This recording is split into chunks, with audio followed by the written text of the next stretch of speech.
कृष्णं नमाम्यहम्। विश्वेश्वरानंद विश्वबंधु संस्कृत एवं भारत भारती अनुशीलन संस्थानम, पंजाब विश्वविद्यालय साधु आश्रम होशियारपुर, भारतीय शिक्षण मंडलम एवं संस्कृत भारती के शास्त्र रक्षण प्रकल्प के सह अनुकूल्य में प्रायोजित यह व्याख्यान सत्र, जो कि पतंजलि योगसूत्र के व्यास भाष्य पर पंक्ति से अध्ययन हो रहा है, उसके हेतु हमारे गुरुवर प्रोफेसर कृष्णकांत शर्मा जी उपस्थित हुए हैं। हम उनका अभिवादन करते हैं, स्वागत करते हैं तथा इसमें उपस्थित समस्त प्रतिभागियों का भी हम अभिनंदन करते हैं, स्वागत करते हैं। अब गुरुजी से मैं निवेदन करता हूं कि आज का पाठ गुरुजी प्रारंभ करें। गुरुजी। विश्वेश्वरानंद विश्वबंधु संस्कृत एवं भारत भारती अनुशीलन संस्थान, भारतीय शिक्षण मंडल एवं संस्कृत भारती के शास्त्र रक्षण प्रकल्प के संयुक्त तत्वावधान में हम लोग व्यास भाष्य सहित पातंजल योग सूत्र का अध्ययन कर रहे हैं। इस क्रम में हम लोगों ने पिछले दिन नियम का जो स्वरूप है, जो शौच संतोष तपस्वाध्यायेश्वर प्रणिधानानि, इस सूत्र और भाष्य के द्वारा नियम का जो स्वरूप है उसको हम लोगों ने पढ़ा कि जो शौच है वो मृत जल आदि जनितम, मृत्तिका और जल आदि के द्वारा शुचिता की जाती है, पवित्रता की जाती है। और मेध्याभ्यवहारन आदि अर्थात जो मेध्य वस्तु है, पवित्र वस्तु है, उन वस्तुओं का, उन पदार्थों का सेवन, ये इसको उसमें शुचिता के अंतर्गत गिना गया। और ये बाह्य शुचिता है, बाह्य शौच है। और आभ्यंतर शौच जो है चित्तमला नाम आक्षालनम, तो आभ्यंतर शौच वो है जो चित्त के मलों को आक्षालित करते, वो है आभ्यंतर शौच, आभ्यंतर पवित्रता।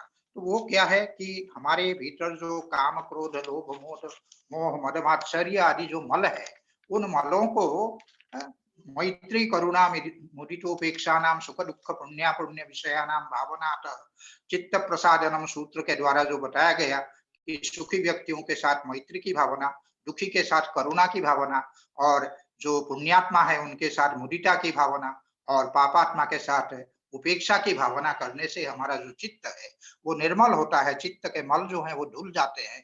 तो ये उसमें बताया गया। और इसके बाद जो संतोष है, उस संतोष के बारे में बताया कि जो सन्निहित साधन है, अपने समक्ष उपस्थित जो साधन है, जो उपलब्ध साधन है, उससे बहुत अधिक के ग्रहण की इच्छा ना होना, या अधिक की उत्पत्ति करने की, उत्पादन करने की इच्छा का ना होना, वो जो है संतोष है। और संतोष को हमारे यहाँ संतोष परमम सुखम कहा गया, क्योंकि संतोष के बिना किसी को भी जीवन में शांति नहीं मिल सकती है। क्योंकि इंद्रियों का भोग हम जितना करते जाएंगे, इंद्रियों की पिपासा उतनी बढ़ती जाती है। न जातु काम कामानाम वो भोगे न साम्यति अविशा कृष्ण व्रत में भूय एवाभिवर्धते। इसीलिए कहीं ना कहीं हमको संतोष करना पड़ता है। तो ये संतोष हुआ। और तप क्या है? तप के लिए कहा द्वंद्व सहिष्णुता। और द्वंद्व क्या है उसको बताते हुए कहा कि जिगत्सा पिपासे, जो भूख और प्यास है, सर्दी और गर्मी, शीत और उष्ण है, और उठना बैठना है, स्थानासने, और काष्ठ मौन आकार मौन। काष्ठ मौन जैसा कि मैंने बताया था, इंगित के द्वारा भी किसी को कोई संकेत न करना, तो ये जो है काष्ठ मौन है, इस प्रकार मौन रहना। और आकार मौन केवल वाचिक रूप में किसी को कुछ न कहना, वचन का न करना, वो आकार मौन है। तो और व्रतानि च एषां यथा योगम कृच्छ चांद्रायन शांतपनादीनी, कृच्छ व्रत चांद्रायन व्रत और शांतपन व्रत, इसकी विशेष व्याख्या उस दिन हम कर चुके हैं। तो ये हुआ तप। और स्वाध्याय क्या है? मोक्ष शास्त्राध्ययनम प्रणव जपोवा, मोक्ष विषयक शास्त्रों का अध्ययन। और प्रणव अर्थात जो ओंकार पवित्र मंत्र है, उस पवित्र मंत्र का जप करना। क्योंकि हम लोग पढ़ चुके हैं तद जपस तदर्थ भावनम, क्योंकि वो प्रणव जो है तस्य वाचक प्रणव, उस ईश्वर का वाचक जो शब्द है वो है प्रणव। ईश्वर जो है वाच्य है और प्रणव जो है उसका वाचक है, ओंकार उसका वाचक है। इसीलिए उस पवित्र मंत्र का जप करना ये भी स्वाध्याय के अंतर्गत आता है। और ईश्वर प्रणिधान का तात्पर्य बताया था कि तस्मिन् परम गुरु सर्वकर्मार्पणम, उस परम पिता परमेश्वर के परमेश्वर में समस्त कर्मों को अर्पित कर देना, कर्मों के प्रति अपना कर्तृत्व का अभिमान न रखना, कर्मों के फल के प्रति लिप्सा न रखना और उस परम परमेश्वर को समस्त कर्मों को अर्पित कर देना, ये जो है ईश्वर प्रणिधान कहलाता है। और उसी के लिए ये पुराण का जो वचन है वो उद्धृत किया था, सही आस्थान पथिव्रजन व स्वस्थ परीक्षी न वितर्क जाल, चाहे सोते हुए, उठते हुए, बैठते हुए अथवा मार्ग में जाते हुए, सभी में स्व में स्थित होकर के, आत्मनिष्ठ होकर के और परीक्षी न वितर्क जाल, ये जो वितर्क आगे बताने वाले हैं उन वितर्कों का जो समुदाय है उसको क्षीण करते हुए संसार बीज क्षयमीक्षमाना, अर्थात संसार का जो बीज है, कारण, मूलभूत कारण अविद्या है, उसके क्षय को चाहते हुए श्यान नित्य मुक्तो मृत भोग भोगी, वह जो है नित्य मुक्त हो जाता है, अमृत भोग के भागी होता है, अर्थात अमरत्व की प्राप्ति होती है, मोक्ष की प्राप्ति होती है, ये बताया गया।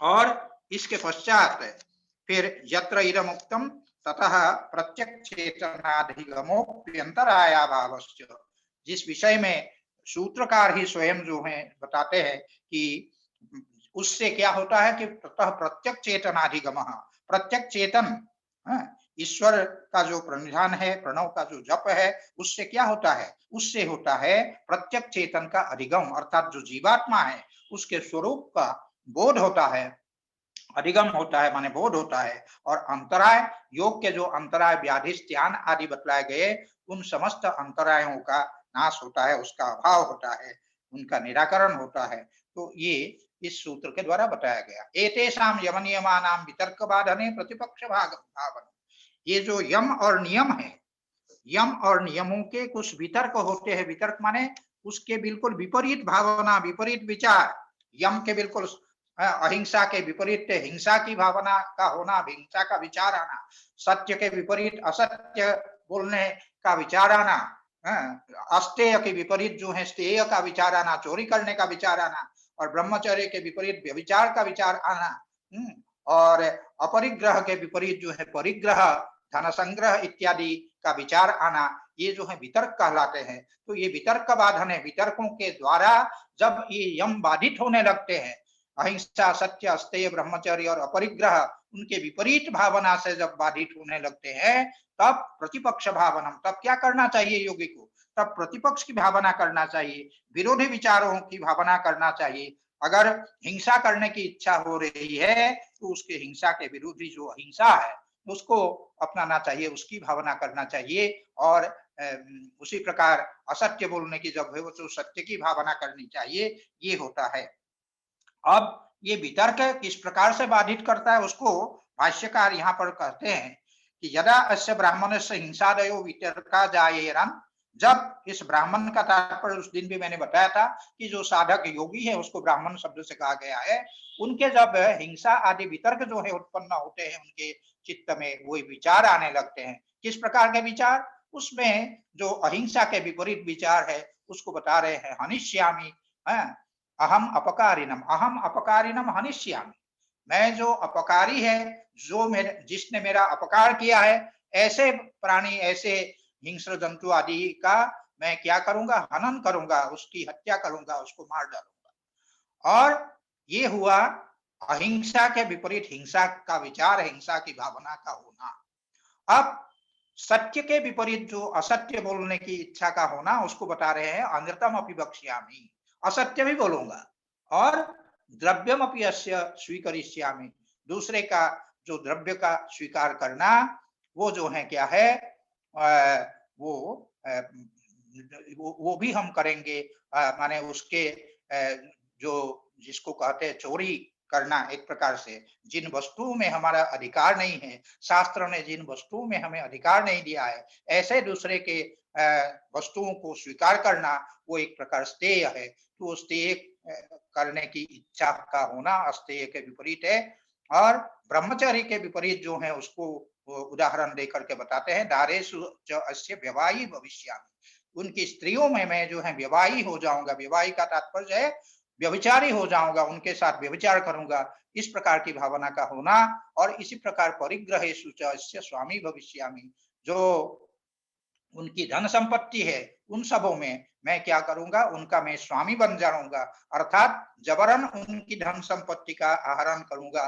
तो इस प्रकार के विरोधी विचार जब आने लगते हैं, विरोधी विचार से जब ये यम जो है बाधित होने लगता है, वितर्क बाधने, इनकी वितर्कों के द्वारा जब बाधित होने लगते हैं यम, तब क्या करना चाहिए, प्रतिपक्ष भावनम। वो प्रतिपक्ष भावना किस प्रकार से वो करनी चाहिए उसको बता रहे हैं।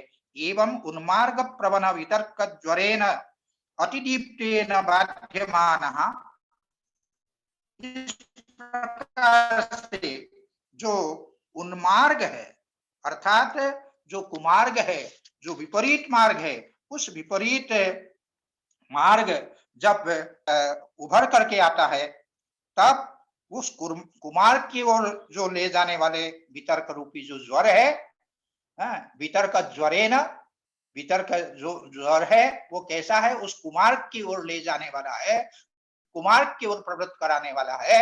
और वो कैसा ज्वर है, अतिदीप्तेन ज्वरेन, अत्यंत दीप्त, अत्यंत प्रदीप, अत्यंत प्रकट जो ज्वर है उसके द्वारा बाध्यमान, जब बाधित होने लगता है योगी, तब फिर क्या है, तब प्रतिपक्षान भावयेत, उसके जो प्रतिपक्ष है, उसके जो विरोधी है, उसकी भावना करनी चाहिए। अब विरोधी भावना किस प्रकार से करें उसको समझाते हुए भाष्यकार ने कहा, घोरेषु संसारांगेषु पच्यमानेन मया शरणम उपागतः सर्वभूता भय प्रदानेन योग धर्म। तो कहते हैं ये घोर जो संसार है, ये संसार मानो एक अंगार है, जलते हुए अंगार है, उनमें पच्यमानेन मया, पकता हुआ मैं, उसमें भूनता हुआ मैं, शरण उपागतः, सर्वभूता भय प्रदानेन, समस्त प्राणियों को अभय प्रदान करते हुए जो योग का धर्म है, उस योग धर्म के शरण में मैं आया। और वही मैं जो योग के शरण में जो मैं आया था, वही अब क्या कर रहा हूं, सखर्व हम त्यक्त्वा वितर्कान पुनः तान आददानः तुल्य स्ववृत्तेन इति भावयेत्। तान सकलु अहम त्यक्त्वा, हमने उन यम आदि जो बतलाए गए हैं उनका त्याग करते हुए, वितर्कान पुनः तान आददानः तुल्य स्ववृत्तेन, जिन वस्तुओं को छोड़ दिया और हमने यम का शरण लिया, योग का शरण लिया, उन्हीं को अगर पुनः हम ग्रहण करें तो ये वांत का ग्रहण करना हुआ।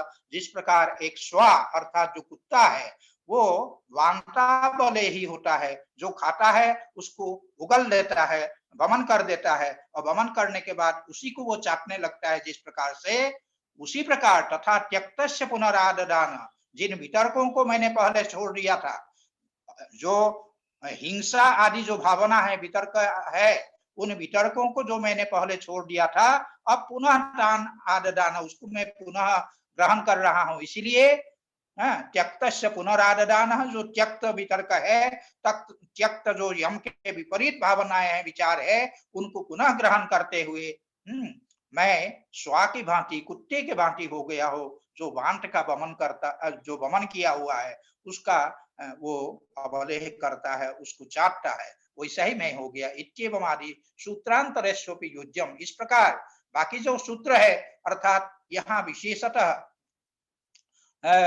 ये इसके बारे में बताया, लेकिन अन्य सूत्रों में भी जो ये जो अन्य सूत्र है, उन सूत्रों में भी इसका यथायोग्य जो है उसका योजना, उसकी यथायोग्य योजना उनमें करनी चाहिए। अब चूंकि इसमें वितर्क बाधने ये पद आया, वितर्क बाधने प्रतिपक्ष भावनम, इसमें वितर्क शब्द आया, तो वितर्क है क्या, उन वितर्कों को समझाने के लिए सूत्रकार कहते वितर्का हिंसादयः कृतकारितानुमोदिता लोभ क्रोध मोह पूर्वका मृदु मध्यादि मात्रा दुखा ज्ञानानंत फला इति प्रतिपक्ष भावनम।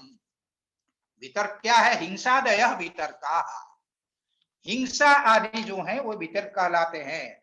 अर्थात अहिंसा के विपरीत हिंसा, सत्य के विपरीत असत्य, अस्तेय के विपरीत स्तेय अर्थात चोरी करना, और अस्तेय ब्रह्मचर्य के विपरीत जो है व्यभिचार, और अपरिग्रह के विपरीत परिग्रह। ये जो है यही वितर्क है, हिंसादय वितर्काः, जो कि अहिंसा आदि के विपरीत विचार है। और ये कितने प्रकार के होते हैं हिंसा आदि?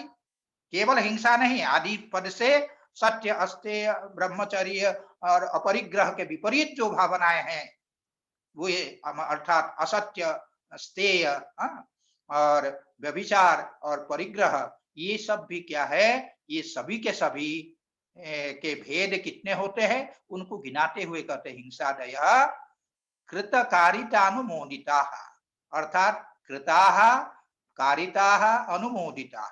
हिंसादि जो होते हैं वो कृत माने स्वयं के द्वारा की गई हिंसा, स्वयं के द्वारा बोला गया असत्य, और स्वयं के द्वारा की गई चोरी, स्वयं के द्वारा किया गया व्यभिचार, तो और स्वयं के द्वारा किया गया परिग्रह, ये सब जो है कृता हिंसादि के अंतर्गत, कृत हिंसादि के अंतर्गत ये आएंगे। और कारित स्वयं जो नहीं करते हैं लेकिन दूसरे के द्वारा कराता है तो उसको कहते हैं कारित हिंसा आदि। हिंसा भी कराते हैं और असत्य आदि भी बुलवाते हैं। आजकल जिसको सुपारी देना बोलते हैं उसको कारित हिंसा के अंतर्गत हम गिनेंगे। सुपारी दे करके किसी की हत्या करवाना, और स्वयं झूठ भले ना बोल रहा है लेकिन किसी और के द्वारा झूठ बुलवाना। फिर किसी इस प्रकार से ये जो है कृत और कारिता, तो असत्य आदि भी इसी प्रकार से सभी होंगे। और अनुमोदिता, स्वयं हिंसा नहीं करते हैं या किसी और के द्वारा हिंसा नहीं करवाते हैं, स्वयं असत्य नहीं बोलते हैं या किसी और के द्वारा नहीं बुलवाते हैं, लेकिन दूसरा कोई अगर हिंसा करता है तो उसका वो अनुमोदन करता है, दूसरा कोई असत्य बोलता है तो उसका अनुमोदन करता है। तो इस प्रकार जो ये हिंसा आदि है वो कृत, कारित और अनुमोदित भेद से पहले हिंसा आदि तीन प्रकार के हुए। ये सभी वितर्क है। और इनके पुनः लोभ, क्रोध, मोह पूर्वकाः, लोभ पूर्वक अर्थात लोभजन्य, और क्रोध पूर्वक अर्थात क्रोधजन्य, और मोह पूर्वक अर्थात मोहजन्य। ये द्वंद्व के समास के अंत में पूर्वक है तो उसका संबंध प्रत्येक के साथ होगा। लोभ पूर्वक, क्रोध पूर्वक और मोह पूर्वक अर्थात लोभजन्य, क्रोधजन्य और मोहजन्य हिंसा आदि होते हैं। फिर इनके भेद बतलाए गए हैं इनके भी। तो ये तीन और तीन को वो करके 9 जो है वो भेद हुए। फिर उनके मृदु, मध्य और अधिमात्रा ये भेद होते हैं। तो उनको जब इनकी माने प्रत्येक के मृदु भेद, मध्य भेद और अधिमात्र भेद होंगे, ये कुल मिलाकर के 27 हुए। फिर आगे भाष्यकार बताएंगे कि उनके भी पुनः मृदु, मध्य और अधिमात्र जब भेद करेंगे तब उनके कुल मिलाकर के 81 हिंसा आदि हो जाते हैं, 81 भेद इनके हो जाते हैं। तो ये आगे बताएंगे ये कैसे होते हैं हिंसा आदि वितर्क। वो कहते हैं दुखा ज्ञानानंत फलाय, ये दुख और ज्ञान, अज्ञान रूपी अनंत फल को देने वाले हैं। दुख रूपी और अज्ञान रूपी अनंत फल को देने वाले ये वितर्क आदि है। अगर दुख में पड़े रहना है, अज्ञान में पड़े रहना है तब तो ठीक है, आप उसको अपनाइए। लेकिन अब उसमें अगर नहीं है तो क्या करना चाहिए? इति प्रतिपक्ष भावना, उसके जो विपरीत विचार है उसकी भावना, उन विचारों को मन में लाना चाहिए, ये सूत्रकार ने कहा। अब इसकी व्याख्या कर रहे हैं भाष्यकार। तत्र हिंसा तावत कृता, कारिता, अनुमोदिता इति त्रिधा। जो मैं बता चुका हूं कि हिंसा जो है कृता हिंसा, कारिता हिंसा। यहाँ देखिए एक ध्यान देने की बात है, यमों में अहिंसा का प्राधान्य है, अहिंसा का प्राधान्य है। और वो जो है अस्तेय आदि जितने यम है और जो शौच संतोष आदि जो नियम है, ये सब उत्तरेश यमादय, उत्तर में बताया गए, बाद में बताया गए। जो अस्तेय आदि यम और शौच संतोष आदि नियम, ये सब के सब अहिंसा की सिद्धि के लिए है। इसीलिए यहाँ पर अहिंसा को ध्यान में रखते हुए उनके विपरीत भावना जो हिंसा है उसी का प्राधान्य यहाँ निरूपण किया गया है और उसके आधार पर बाकी सब है। तत्र हिंसा तावत कृता कारिता अनुमोदिता इति त्रिधा। चित्र के द्वारा इसमें समझा दिया गया है। कृता हिंसा, कारिता हिंसा, अनुमोदिता हिंसा, ये हिंसा के पहले ये तीन भेद है। हाँ, और इन तीन भेदों के बाद एकैका पुनस्त्रिधा, एकैका माने एकैका हिंसा पुनस्त्रिधा माने कृता हिंसा भी तीन प्रकार, कारिता भी तीन प्रकार और अनुमोदिता हिंसा भी तीन प्रकार की होती है। वो तीन तीन के है।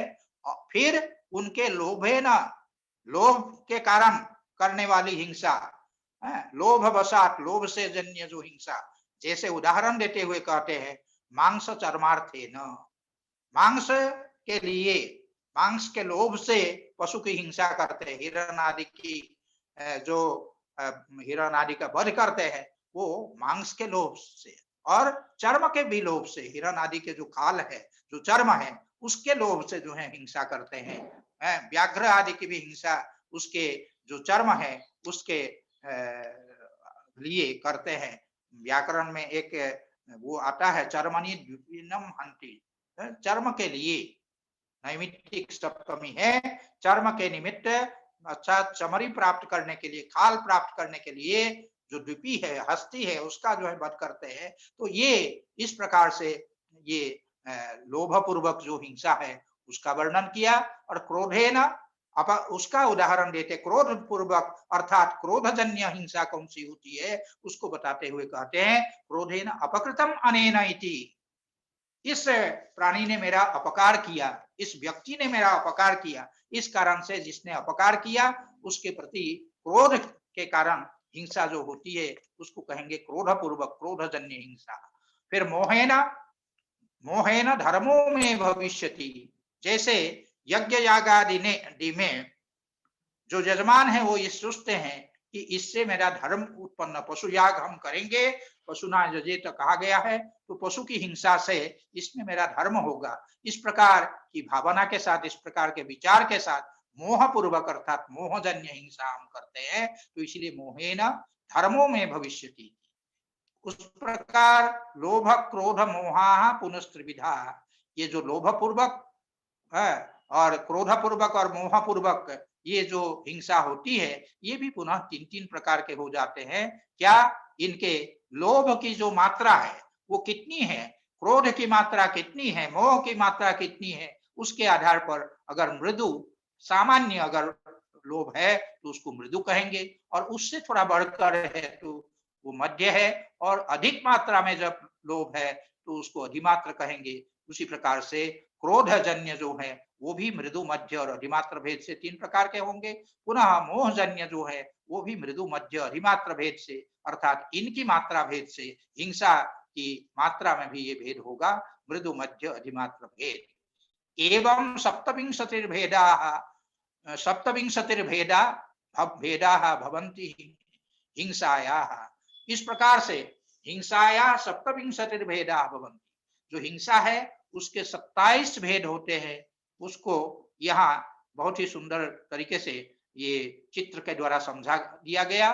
कृता हिंसा का जैसे लोभजन्य, क्रोधजन्य और मोहजन्य, पुनः उनके मृदु मध्य और अधिमात्र भेद होते हैं। पुनः उनके भी प्रत्येक के जो है मृदु मध्य अधिमात्र भेद होंगे, उनके भी फिर मृदु मध्य अधिमात्र, इस प्रकार 81 भेद उनके वो होते हैं। तो ये कृता कारिता और अनुमोदिता सबका मिल करके 81 भेद होते हैं। इनको चित्र के द्वारा यहाँ समझा दिया गया। मृदु मध्यादि मात्रा पुनः त्रिविधा, जो मृदु है, मृदु हिंसा, मध्य हिंसा, मध्यम मात्रा में जो हिंसा है और अधिमात्र अधिक मात्रा में जो हिंसा है, इन को पुनः तीन भागों में विभक्त किया। वो तीन प्रकार के होते हैं। क्या है? मृदु मृदु, मध्य मृदु, तीव्र मृदु। मृदु के ये तीन भेद हुए, मृदु मृदु और मध्य मृदु और तीव्र मृदु। तथा इसी प्रकार से मध्य के भी होंगे, मृदु मध्य, मध्य मध्य और तीव्र मध्य, इस प्रकार से उनके भी तीन भेद होंगे। तो मृदु मध्य, मृदु मृदु, मृदु मध्य, और फिर सॉरी मृदु मध्य और मध्य मध्य और तीव्र मध्य, इस प्रकार से मध्य के तीन भेद हुए। तथा मृदु तीव्र, तीव्र के जो है तीन भेद बता रहे हैं। तीव्र जो हिंसा है उसके ये 3 भेद है। क्या है? मृदु तीव्र, फिर मध्य तीव्र और अधिमात्र तीव्र। एवं एकाशीति भेदा हिंसा भवति। एकाशीतिः भेदाः सस्याः सा एकाशीति भेदा हिंसा। वह हिंसा 81 भेद वाली है। ये भाष्यकार ने यहाँ पर बताया 81 भेद। पुनः उनके क्या है? सा पुनर् नियम विकल्प समुच्चय भेदात असंख्येय। पुनः इनके भी जो है तीन वो जो है भेद होता है नियम, विकल्प और समुच्चय से। नियम जैसे जो मछुआरे होते हैं, मछुआरे कहेंगे कि मैं केवल मछली को ही मारूंगा, इसके अतिरिक्त प्राणी को नहीं मारूंगा। इस प्रकार ये उसका वो नियम हो। और विकल्प में जैसे भेड़ या बकरी में से किसी एक को मैं मारूंगा, ये जो है एक की हत्या करूंगा, तो ये हुआ विकल्प। फिर समुच्चय माने सबकी, सब प्राणियों की हत्या करूंगा। इस प्रकार जब वो करता है तो वो जो है हिंसा, इस प्रकार वो समुच्चय वाली हिंसा हुई। इस प्रकार से नियम, विकल्प और समुच्चय के भेद से असंख्य यार हिंसा जो है असंख्य है। और क्यों? क्योंकि प्राणभृद भेदस्य अपरिसंख्य।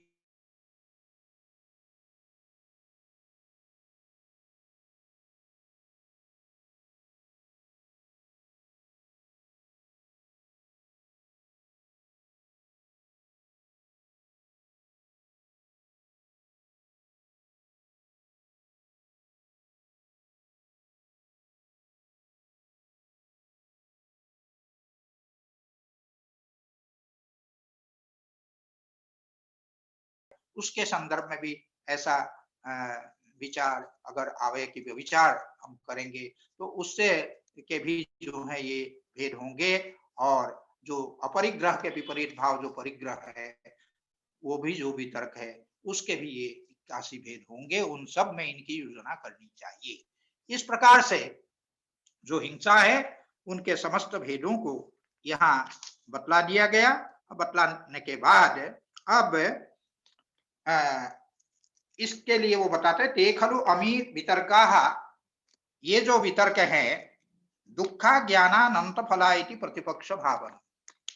ये दुख और अज्ञान रूपी जो अनंत फल है, उन अनंत फल को देने वाले ये वितर्क होते हैं। अर्थात अहिंसा आदि के जो विपरीत विचार है, ये अनंत दुख और अनंत फल, अज्ञान रूप फल को देने वाले ये होते हैं।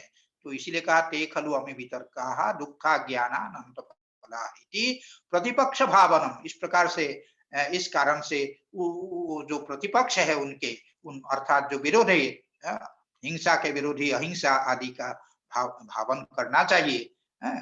दुखम अज्ञानम च अनंतम फलम येषाम इति प्रतिपक्ष भावनम। क्या कह करके हम प्रतिपक्ष की भावना क्यों करेंगे? क्या कारण है? कहते हैं ये जो दुख और अज्ञान है ये अनंतम फलम, दुख और ज्ञान जो है अनंत फल को देने वाले होते हैं। इस कारण से उसके प्रतिपक्ष की भावना मन में आएगा कि चूंकि ये दुख ही दुख देने वाले हैं, इसीलिए इन विचारों को छोड़ करके इनके विपरीत जो विचार है अर्थात अहिंसा आदि है उनको अपनाना चाहिए। तथा च हिंसकस्तावत् प्रथमं वज्रस्य वीर्यम आक्षिपति। जो हिंसक होता है वो सबसे पहले क्या करता है? हिंसक सबसे पहले वज्रस्य वीर्यम आक्षिपति। जो वज्र है जिसका वो वध करता है वो हुआ वज्र। उस वज्र का सबसे पहले जो वीर्य है, उसकी जो शक्ति है, उस शक्ति को जो है वो सबसे पहले आक्षिपति माने अवरुद्ध कर देता है, रोक देता है। और ततश्च शस्त्रादि निपातेन, उसके पश्चात उसके ऊपर शस्त्र आदि का प्रहार करके दुःखयति, उससे प्राणी को वो दुख पहुंचाता है। तो पहले जो वध्य प्राणी है जिसका वध वो करता है, उसका जो वीर्य है, उसकी जो शक्ति है उसको क्षीण कर देता है। और क्षीण करने के पश्चात उसके ऊपर शस्त्र आदि का प्रहार करके उसको दुख पहुंचाता है। ततः जीवितादपि मोचयति, और उसके बाद क्या करता है? वह जो प्राणी है वध्य, उस वध्य को जीवित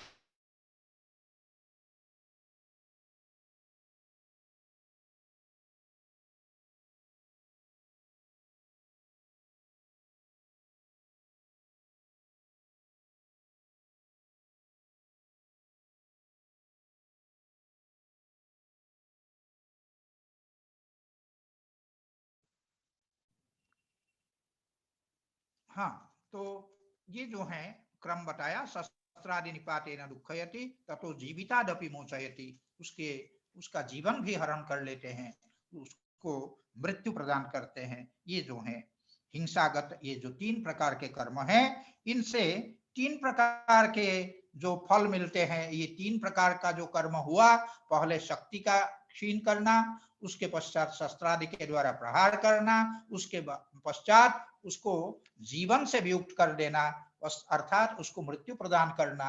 ये जो 3 प्रकार के कर्म हुए, इन 3 प्रकार के कर्मों का जो फल मिलता है, उनको अलग अलग करके यहाँ जो है बताया जा रहा है। क्या?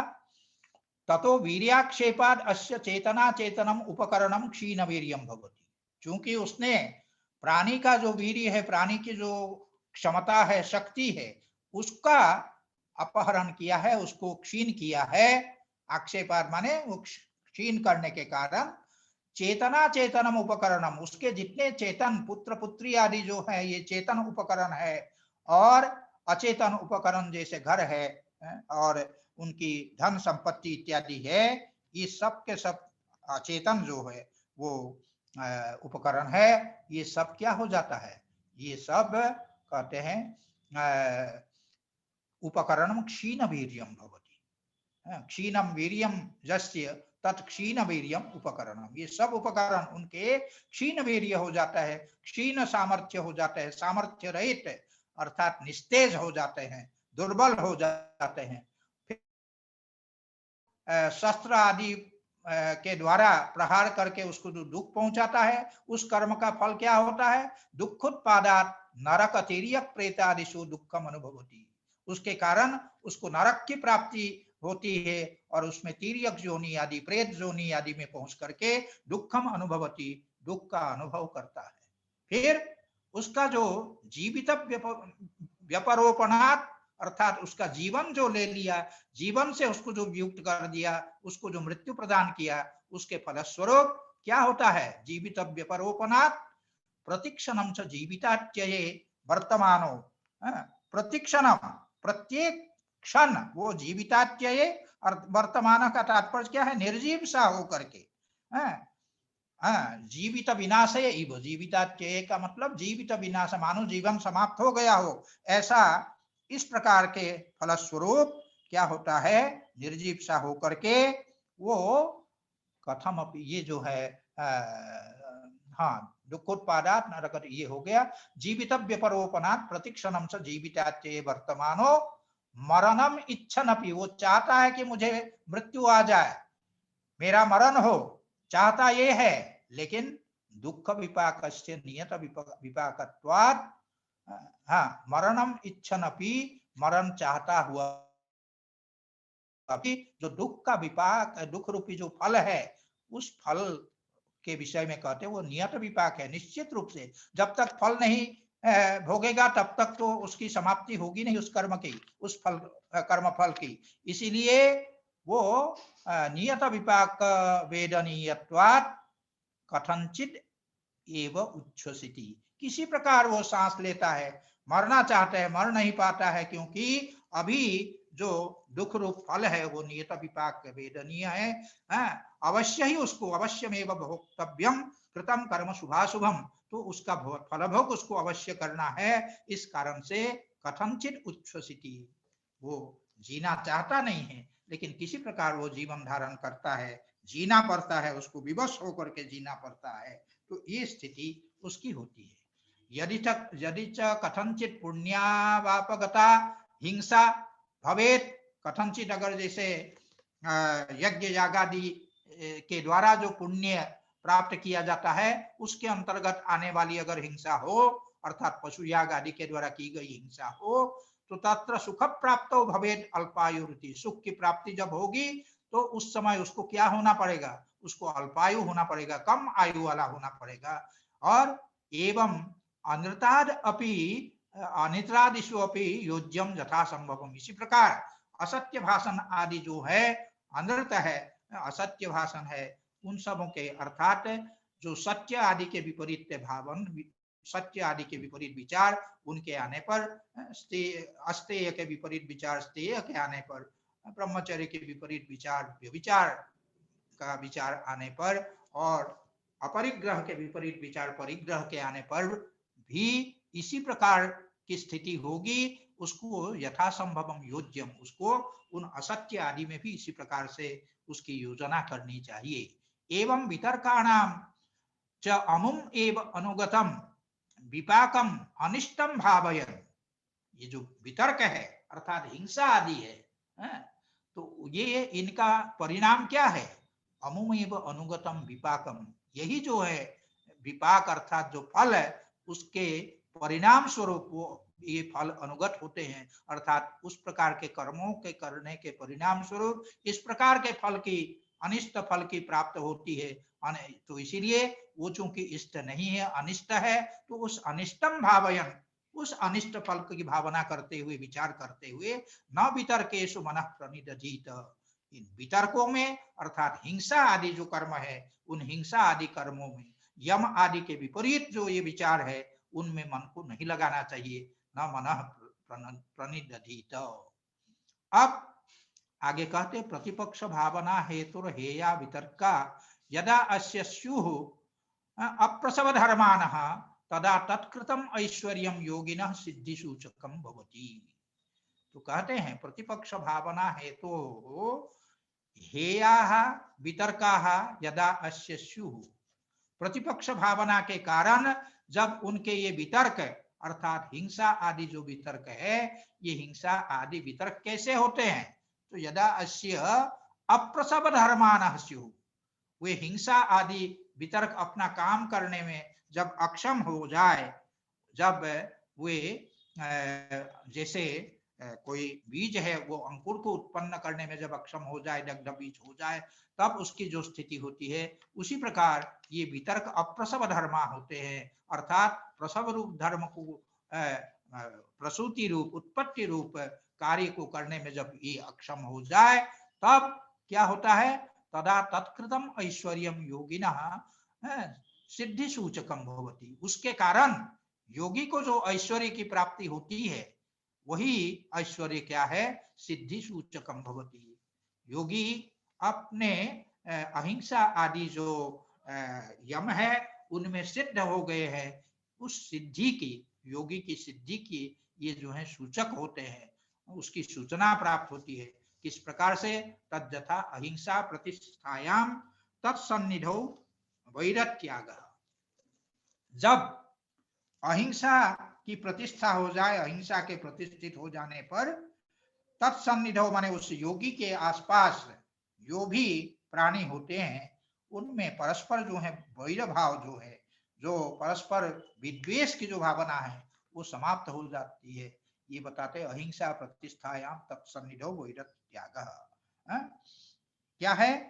जैसा कि वही भाष्यकार ने प्रारंभ में ये कहा कि विरोधी विचारों की जो भावना है, उनके विरोधी विचार के भावना का माने वितर्क आदि के विरोधी विचार की भावना से ये वितर्क आदि जब हेय हो जाते हैं, अर्थात नष्ट किए जाने योग्य हो जाते हैं, तब वो सारे वितर्क जो है अप्रसव धर्मा होते हैं, निष्फल हो जाते हैं। और इसीलिए वो योगी को इस प्रकार के ऐश्वर्य की प्राप्ति होती है जो योगी की सिद्धि का वो सूचक है। वो उनमें से एक ऐश्वर्य, एक सिद्धि यह है कि उसके समक्ष, उस योगी के समक्ष जो भी वैरव भाव से युक्त प्राणी है, परस्पर विरोधी जो विचार रखने वाले जो प्राणी है, जैसे अहिनकुलम, सांप और नेवला, और मूषक और मार्जार अर्थात चूहा और बिल्ली, इनमें परस्पर जो है इनको शाश्वत विरोधी प्राणी कहते हैं। ये शाम स विरोध शाश्वती का पाणिनि जी का सूत्र है, जिनमें शाश्वतिक विरोध हो वहां जो समास होता है उसके लिए सूत्र है अहिनकुलम इत्यादि। तो ये इस प्रकार के प्राणी परस्पर जो है वैर भाग को त्याग कर देते हैं। और आप लोगों ने ऐसे भी निश्चित रूप से प्राचीन भारतीय इतिहास में, हमारे नाटक आदि में, हमारे महाकाव्य आदि में आपने देखा है, पढ़ा है कि जहाँ ऋषि महर्षियों का आश्रम होता था वहां वैर भाव नहीं होता था। वैर भाव न होने के कारण अभिज्ञान शाकुंतलम में कहा है विश्वासोपगमाद अभिन्नगतयः शब्दम सहन्ते मृगाः। जो आश्रम है, महर्षि कण्व का जो आश्रम है, तो बिन कहे भी पता लगता है कि ये आश्रम है। अकथितोपि ज्ञायत एवायम् आभोगस्तपोवनस्य, बिन कहे भी ये पता लगता है कि ये ऋषि का आश्रम है, क्योंकि ये जो मृग है, जो हरिण है, वो क्या कर रहे हैं। हरिण की स्थिति ये है कि एक चुटकी आप बजा दीजिए तो वो तुरंत छलांग मार करके वो भागने वाला प्राणी है। और वो भी चूंकि आश्रम के प्राणियों से किसी प्रकार का भय नहीं है, उनके प्रति विश्वास है कि मेरी हिंसा यहाँ नहीं होगी, इसके कारण विश्वासोपगमात अभिन्नगतयः, ज्यों का त्यों वो चल रहे हैं वैसे ही चल रहे हैं, कोई आवाज आ रही है कुछ से, उससे उनको कोई चिंता नहीं है। शब्दम सहन्ते मृगाः, ये मृग जो है शब्द को सह पा रहे हैं, ये स्थिति होती है। ये ऋषि के आश्रमों का वर्णन जब हम पढ़ते हैं ये होते हैं। और वहां एक घाट में वहां जो है बाघ भी और क्या कहते हैं बैल भी, गाय भी एक साथ जो है पानी पीते हैं, तो कोई किसी प्रकार का वैर भाव नहीं होता है। ये जो स्थिति है अहिंसा प्रतिष्ठित योगी के प्रभाव से, उनके सामर्थ्य से, उनकी शक्ति से ये होता है। इसको बताया अहिंसा प्रतिष्ठायाम तत्सन्निधौ वैरत्यागः। अब ये वैरत्याग किसमें, उसको बताते हैं सर्व प्राणी नाम भवति, सभी प्राणियों में। तो सभी प्राणियों को कहने का तात्पर्य क्या है, जिनमें परस्पर शाश्वतिक विरोध है, उन शाश्वतिक विरोध वाले प्राणियों में भी ये हो जाता है। जैसे उदाहरण हमने आपको बताया, जैसे मूषक और मार्जार का उदाहरण है, अहि नकुल का सर्प और नेउला का उदाहरण है। इस प्रकार के अनेक उदाहरण है जिनमें परस्पर शाश्वतिक विरोध है, उन एक दूसरे को देख करके उन पर हिंसा का विचार नहीं आता है। अब दूसरा जो सूत्र है, उस दूसरे सूत्र में सत्य की प्रतिष्ठा होने पर क्या होता है उसको बतलाते हुए कहते हैं सत्य प्रतिष्ठायाम क्रिया फलाश्रयत्वम। सत्य की अगर प्रतिष्ठा हो जाए, सत्य अगर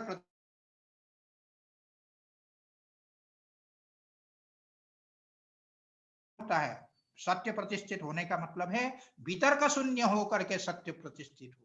अहिंसा प्रतिष्ठित होने का भी तात्पर्य यही है, वितर्क शून्य जब अहिंसा हो, अर्थात कभी भी बीच में हिंसा की भावना न आवे, वो जो है अहिंसा की प्रतिष्ठा है। उसी प्रकार जब सत्य की प्रतिष्ठा होती है तो कभी भी बीच में असत्य बोलने की भावना विचार नहीं आता है, तो यही है सत्य की प्रतिष्ठा। इस प्रकार सत्य की प्रतिष्ठा होने पर क्रिया फलाश्रयत्वम, क्रियाओं और उनके फलों की आश्रयता आ जाती है, अर्थात साधक शुभ अशुभ जो क्रियाएं हैं उनके फलों के आश्रय बन जाते हैं, क्रिया फलाश्रयत्वम।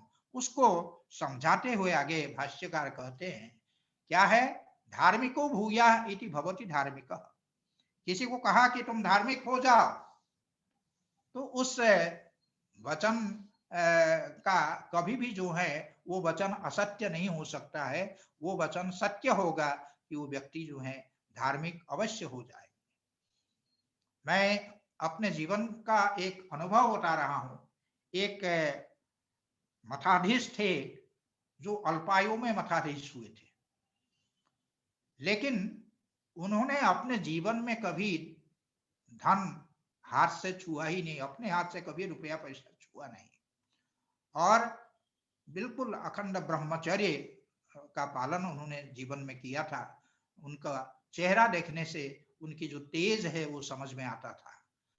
सामान्यतः जो मठाधीश आदि होते हैं उनके आसपास जो जमीन होती है उसमें जो रहने वाले लोग होते हैं, उनमें अगर परस्पर कोई विवाद हो, कोई बात हो, वो विवाद सुलझाने के लिए मठाधीश के पास आते थे। तो एक व्यक्ति आए, आकर के उन्होंने कहा कि अमुक व्यक्ति के जो पुत्र है उसने हमारा ऐसा अपकार किया, ऐसी हानि की इत्यादि बताया। तो मठाधीश ने उस व्यक्ति को बुलाया कि भाई तुम्हारे पुत्र ने इस प्रकार का अपकार किया, दूसरे की हानि की, तुम उसको समझा दो, ऐसा नहीं करना चाहिए। जब ऐसा कहा तो कहने के साथ साथ उस व्यक्ति ने कहा अरे महाराज वो तो पागल है। तो उस समय उस मठाधीश ने कहा अच्छा वो पागल है, अच्छा ठीक है। इतना कहा नहीं कि उधर वो लड़का जो है वो पागल हो गया। तो ये जो है ये शक्ति होती है सत्य प्रतिष्ठा में। तो इसीलिए जिस प्रकार धार्मिको भूया कहने से वो धार्मिक होता है, तो उसी प्रकार वो पागल हो कहने से वो पागल भी हो जाता है, ठीक हो जाओ कहने से ठीक भी हो जाते हैं। तो स्वर्गम प्राप्नुहि इति स्वर्गम प्राप्नुति, अगर कह दे कि स्वर्ग को प्राप्त करो तो स्वर्ग को वो प्राप्त कर लेता है। इसका तात्पर्य क्या है, उस तात्पर्य को समझाते हुए यहाँ कहते हैं अमोघा अस्य भगवती वाक्, अमोघा अस्य वाक् भवती, अर्थात अस्य वाक्, इस योगी का जो वाक जो वाणी है वो अमोघ, बिल्कुल कभी भी निष्फल होने वाला वाक नहीं, निष्फल होने वाली वाणी नहीं, अपितु सदैव सफल होने वाली ये उनकी वाक होती है। इस प्रकार अचूक जिसको बोलते हैं, इस प्रकार से अचूक उनकी वाणी होती है, तो अमोघा अस्य वाक् भवती। अब जो अस्तेय है, स्तेय के विपरीत जो अस्तेय है, उस अस्तेय प्रतिष्ठायाम सर्वरत्नोपस्थानम, अस्तेय की प्रतिष्ठा में किस प्रकार की सिद्धि होती है, इन सिद्धियों को यमज सिद्धि बोलते हैं, क्योंकि अहिंसा भी यम है, सत्य भी यम है, अस्तेय भी यम है, इस प्रकार आगे भी बताएंगे। तो ये सब यमज सिद्धियां हैं, यम से उत्पन्न होने वाली सिद्धियां हैं, यम की प्रतिष्ठा होने पर होने वाली सिद्धियां हैं। अब यहाँ जो अस्तेय रूप जो यम है उसकी जब प्रतिष्ठा हो, अर्थात कभी भी उनके मन में वह वितर्क अर्थात स्तेय की भावना, उनके धन का मैं अपहरण करूंगा, चोरी करूंगा, इस प्रकार की भावना का भी न होना, विचार का न होना, तब जाकर के अस्तेय प्रतिष्ठित होती है। तो अस्तेय प्रतिष्ठायाम सर्वरत्नोपस्थानम, अस्तेय की प्रतिष्ठा होने पर समस्त रत्नों, रत्न जो हैं अपने समक्ष उपस्थित हो जाते हैं। रत्न जो हैं, अर्थात यहाँ रत्न शब्द की व्याख्या टीकाकारों ने ये कहा है, जो जो वस्तु संसार में उत्कृष्ट है, ये भास्वतीकार ने ये बात कही है जो कि बहुत ही अच्छी हमको लगती है कि रत्नानि माने जातो जातो उत्कृष्ट वस्तुनि। रत्न का तात्पर्य है प्रत्येक जाति में, प्रत्येक वर्ग में जो उत्कृष्ट वस्तु है उसको रत्न शब्द से कहा गया। ये भास्वतीकार का मत है। यूं तो रमते अत्र रत्नम, अर्थात जो शिष्ट ये क्या कहते हैं मणि है, उनको मणियों को जो है रत्न शब्द से सामान्यतः कहा जाता है, जैसे प्रबाल है, पुखराज है इत्यादि, इस प्रकार से जो मणियां हैं, तो ये मणियों को सामान्यतः रत्न शब्द से कहते हैं। लेकिन भास्वतीकार का ये जो कथन है, प्रत्येक वर्ग में जो उत्कृष्ट वस्तु है उस उत्कृष्ट वस्तु को रत्न कहा जाता है। और ऐसे भी हम लोग जानते हैं, किसी व्यक्ति के विषय में जब प्रशंसा करनी होती है तब भी कहते हैं ये तो हमारे रत्न है। तो ये उत्कृष्टता का बोधक है। तो इसीलिए यहाँ पर सर्वरत्नोपस्थानम मतलब समस्त जो उत्कृष्ट वस्तु है, समस्त जो मणि आदि है, वो समस्त वस्तु उनके समक्ष उपस्थित हो जाते हैं। तो अस्तेय प्रतिष्ठायाम सर्वरत्नोपस्थानम। इसी की व्याख्या करते हुए भाष्यकार कहते हैं सर्वदिक्स्थानी अस्य उपतिष्ठन्ते रत्नानि, समस्त दिशाओं में विद्यमान, सभी स्थानों में विद्यमान, सभी देशों में विद्यमान जो रत्न है, उत्कृष्ट वस्तु है, उनके समक्ष उनकी उपस्थिति हो जाती है योगी के समक्ष। ये इस अस्तेय प्रतिष्ठा का फल है। अस्तेय प्रतिष्ठा से इस प्रकार की सिद्धि प्राप्त होती है। अब ब्रह्मचर्य प्रतिष्ठा से क्या होता है उसको बता रहे हैं। ब्रह्मचर्य प्रतिष्ठायाम वीर्य लाभ, ब्रह्मचर्य अर्थात जो गुप्तेंद्रिय है उसका जो संयम है, उस संयम से उसकी प्रतिष्ठा से, प्रतिष्ठा का तात्पर्य है कभी भी मन में व्यभिचार की भावना का न होना, विचार का न होना, तब जाकर के वह ब्रह्मचर्य प्रतिष्ठित होता है।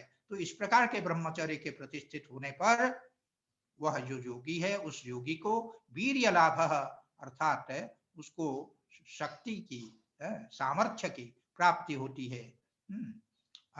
यस्य लाभात् अप्रतिघान गुणान उत्कर्षयति सिद्धश्च विनयेषु ज्ञानम आधातुम समर्थो भवति। तो ये कह रहे हैं कि जिसकी प्रतिष्ठा हो जाने पर, यस्य लाभात्, जिसके लाभ से, जिसके लाभ के होने से क्या होता है, अप्रतिघान अर्थात प्रतिघात वर्जितान अनुपहतान गुणान, ऐसे गुण, ऐसी शक्तियां जिन शक्तियों को कोई कभी रोक नहीं सकते, प्रतिहत नहीं कर सकते, ऐसे अनुपहत जो वीर्य है, अनुपहत जो शक्ति है, वो शक्ति उनको प्राप्त होती है। तो इसलिए वीर्य लाभ, ऐसे अप्रतिघ गुण अर्थात ऐसे जो प्रतिघात से रहित अनुपहत जो गुण है, शक्ति है, उन शक्तियों को क्या करते हैं? तो कहते उत्कर्षयति, उनको उत्कर्ष प्रदान करते हैं, अर्थात उनमें वृद्धि होती है, उन शक्तियों में, ये बात होती है। और सिद्धश्च, स्वयं जो इनके सिद्ध होकर के, विनयेषु अर्थात शिष्येषु, जो शिष्य है उनमें ज्ञानम आधातुम समर्थो भवति, स्वयं चूंकि शक्ति संपन्न, ज्ञान संपन्न हो जाता है योगी, इसीलिए सिद्ध होने पर विनयेषु ज्ञानम आधातुम, जो शिष्य है उन शिष्यों में अपना जो ज्ञान है उसका आधान करने में, अपने ज्ञान को शिष्यों में संक्रांत करने में समर्थो भवति, वो समर्थ हो जाता है। इस प्रकार ये ब्रह्मचर्य की प्रतिष्ठा से होने वाली सिद्धि को बतलाने के बाद अब अपरिग्रह की प्रतिष्ठा होने पर क्या सिद्धि प्राप्त होती है उसको बता रहे हैं। अपरिग्रह स्थैर्ये जन्म कथनता संबोध। अपरिग्रह स्थैर्ये अर्थात जो अपरिग्रह नामक जो यम है, उस यम की जब वो स्थिर यम में जब स्थिरता आ जाए, अर्थात उसमें जब प्रतिष्ठा प्राप्त हो जाए, उसके विपरीत भाव, परिग्रह आदि का भाव, परिग्रह आदि का विचार मन में न आवे, तब उसमें वो स्थिरता आती है। और इस प्रकार के अपरिग्रह की स्थिरता के होने पर जन्म कथनता संबोध, जन्म कथनता संबोध होता है। इसका मतलब क्या है? इसका मतलब है कि ये मैं कौन था, पूर्व जन्म में मैं कौन था, आगे मैं क्या होऊंगा। कथमता माने कथम इत्यस्य भावः कथमता, इति जन्म कथमता माने जन्मनः कथमता, जन्म कौन सा जन्म था और कथम माने किस प्रकार का वो जन्म था, इत्यादि बोध, संबोध, सम्यक प्रबोध, उनको यथार्थ बोध उस योगी को होने लगता है। माने पूर्व जन्म में मैं क्या था और आगे जन्म में मैं क्या होने वाला हूँ, इत्यादि बोध जो है योगी को होने लगता है। अस्य भवति माने अस्य योगिनः भवति, ये सूत्र का शेष अंश इसमें समझना चाहिए। कोहमासम, उसका स्वरूप बता रहे हैं, वो जन्म कथनता का स्वरूप। कोहमासम, मैं कौन था, कथमहमासम, मैं किस प्रकार का था, और किंचित इदम, मैं किस प्रकार का इस समय हूँ। किंचित इदम का तात्पर्य है मैं किस प्रकार का अभी वर्तमान में हूँ, और कथंचित इदम, किस प्रकार से मैं रहूंगा। केवा भविष्यामः, भविष्य में मैं कौन बनूंगा, कौन होगा, मेरा किस जोनि में जन्म होगा।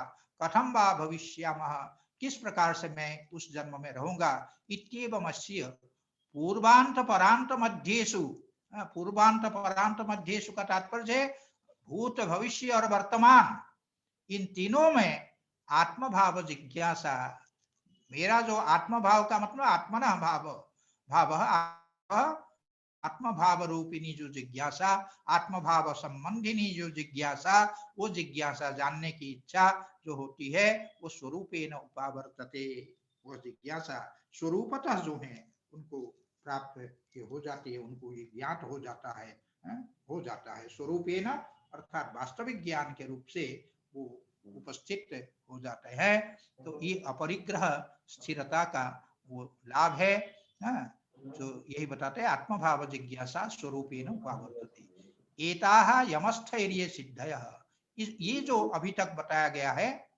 अहिंसा से क्या है, अहिंसा प्रतिष्ठायाम, अहिंसा के सिद्ध होने पर, अहिंसा प्रतिष्ठायाम तत्सन्निधौ वैरत्यागः, उनके समक्ष परस्पर विरोधी प्राणियों में भी वैर भाव का त्याग हो जाता है। सत्य की प्रतिष्ठा होने पर क्रिया फलाश्रयत्वम, वह योगी जैसा कहे वैसा ही फल जो है वो प्राप्त होने लगता है, क्योंकि उनकी वाणी में वो शक्ति होती है। फिर अस्तेय प्रतिष्ठायाम सर्वरत्नोपस्थानम, अस्तेय रूप यम की जब प्रतिष्ठा हो जाए, अर्थात श्रेय की भावना से सर्वथा रहित हो जाए, ऐसी स्थिति में क्या होता है, समस्त जो रत्न है, समस्त उत्कृष्ट वस्तु उनके समक्ष उपस्थित हो जाते हैं और ब्रह्मचर्य की प्रतिष्ठा से उनको वीर्य अर्थात शक्ति की प्राप्ति होती है और अपरिग्रह की प्रतिष्ठा से अपरिग्रह की स्थिरता आने पर मैं पिछले जन्म में मैं कौन था, वर्तमान जन्म में किस प्रकार मैं हूँ और आगे के जन्म में मैं क्या हूँगा, किस प्रकार होऊंगा इत्यादि, ये सारे ज्ञान उनको योगी को होने लगते हैं, यथार्थ ज्ञान होने लगते हैं। तो ये यमज जो सिद्धियां है का फल है। तो ये इस प्रकार से इनका यमस्थरीय सिद्ध, यह यम की स्थिरता से ये सिद्धियां प्राप्त होती है। इसके पश्चात जो नियमज सिद्धियां हैं उनका वर्णन अगली किया जाएगा। धन्यवाद।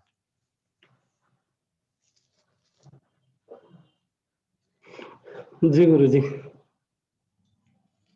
किसी की कोई शंका है?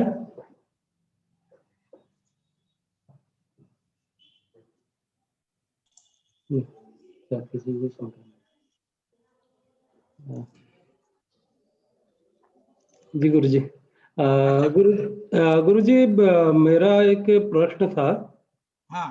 थोड़ा सा पिछले कक्षा में समझा, थोड़ा डाउट था, शंका का मतलब थोड़ा संदेह जैसा था कि सांख्य कारिका में उन्होंने जो द्वितीय कारिका में उन्होंने वैदिक उपाय का भी खंडन किया था कि अभिशुद्धि क्षयातिशय युक्त है, ऐसा कहते हुए। और अभिशुद्धि को उन्होंने कहा था कि जो पशुयाग आदि है वो दुख के ऐकांतिक आत्यंतिक निवृत्ति में असंभव है, असमर्थ है। लेकिन इसमें जो पिछला सूत्र था, उस सूत्र में बताया गया कि जो वैदिक उपाय है, देव ब्राह्मण भी ऐसा कहा गया था। तो मैं उसमें कुछ समझ नहीं पाया था। नहीं, ऐसा है ना, पशुयाग का फल तो मिलता ही है, उसमें ऐसा तो नहीं कहा कि पशुयाग का फल नहीं मिलता है। जैसे उसमें पशुयाग से होने वाला जो स्वर्ग रूप फल है, उस स्वर्ग रूप फल की प्राप्ति तो होगी, लेकिन उसमें तत्वकौमुदीकार ने स्पष्टतया कहा कि पशुहिंसा जन्य जो दोष है उसकी निवृत्ति के लिए प्रायश्चित्त विहित है, प्रायश्चित्त करना पड़ता है। लेकिन कथनचित अगर प्रमादवश प्रायश्चित्त नहीं किया तो क्या होता है, जो प्रधान कर्म का फल है जी, उस प्रधान, क्योंकि वो जो है पशु याग जो है वो अंग याग है जी, प्रधान याग का अंग होने के कारण प्रधान याग के फल प्राप्ति के समय उससे पशु वधजन्य जो दोष है उसका फल भी उस समय भुगतना पड़ता है।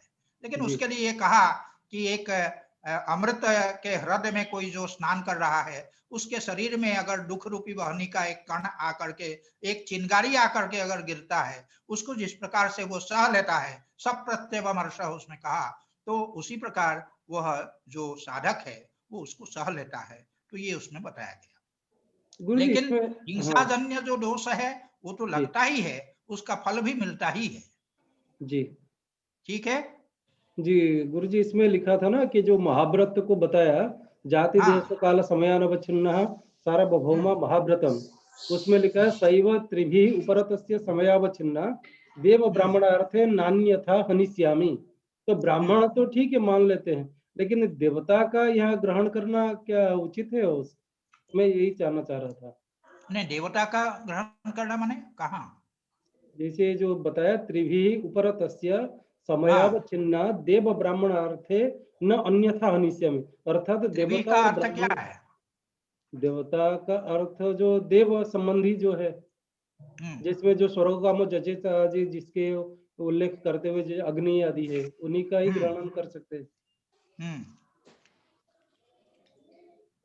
तो ये आपकी शंका असल में किस में है, ये मुझे नहीं समझ में आ रही बात। देव पद में ही शंका है कि वो कह रहे कि अगर देवता के लिए अगर हमने पशु मेध किया है तो वो दुस्सावह नहीं होगा, वो महाव्रत के रूप से उसको ग्रहण करेंगे। ये मेरा यह शंका है। नहीं, वो महाव्रत तो नहीं है। अच्छा ठीक है, इस अंश को हम अगली कक्षा में हम इस अंश को आपको अच्छी तरह बता देंगे। ठीक है गुरु जी, ठीक है, ठीक है, ठीक है। जी जी जी जी जी। गुरुजी वस्तुतः मुझे हाँ जानना था, इसीलिए मैं बात नहीं कर पाया, कुछ व्यस्तता रह गई थी तो इस वजह से। अभी असल में कोई व्यक्ति आए हुए हैं, नहीं नहीं गुरुजी, ठीक है गुरुजी प्रतीक्षा जी। में बैठे हैं, वो जी कर जी देता जी हूँ, नहीं तो शाम को पूछ लेंगे, शाम को बता देंगे। जी गुरुजी, जी गुरुजी, ठीक है गुरुजी, ठीक, प्रणाम गुरुजी। प्रणाम प्रणाम। प्रणाम।